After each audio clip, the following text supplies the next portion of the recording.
अस्सलाम वालेकुम। मेरा नाम अदनान रज़ा ख़ान है और जैसा कि आप देख सकते हैं कि नाले पे मैंने वीडियो बनाई थी और ये काम ज़ोरों शोर से जारी है।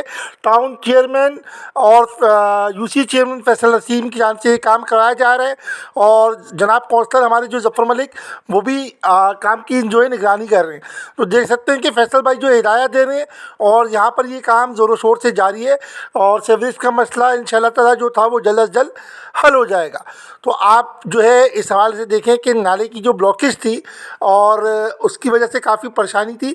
अब मैं आपको आगे भी लेके चलूँगा, आगे का भी दिखाऊँगा, क्योंकि जहाँ पर से ये इशू आ रहा था वहाँ से इशू रिज़ॉल्व किया जा रहा है और नई लाइनें भी इंशाअल्लाह ताला डलने वाली हैं, जो मैं आपको वक्तन फ़वक्तन अपडेट करता रहूँगा। तो उस हवाले से आप मेरे साथ रहिएगा और आइए मैं आपको अब आगे की तरफ लेके चलता हूँ और नाले की जो है वो ब्लॉकेज कहाँ पर से थी, ब्लॉक एल और एम का जो डिवाइडिंग रोड था उसकी नाले की ब्लॉकेज के हवाले से मैं वो जगह आपको दिखाता हूँ। तो आप ये देखिएगा और अभी तो ये देखें कि नाला कैसे जो है गंद थी। ये बरसाती नाला था जिसको जो है मुस्तकिल सफाई की जा रही है। ये देखिए ये हम पहुंच चुके हैं अरफात टाउन में, जहाँ से नाले में ब्लॉकेज आई हुई थी और यहाँ पर कुछ थोड़ी सी इंक्रोचमेंट भी है जिसकी वजह से यहाँ पर जो है ये मसला जो है वो दरपेश है।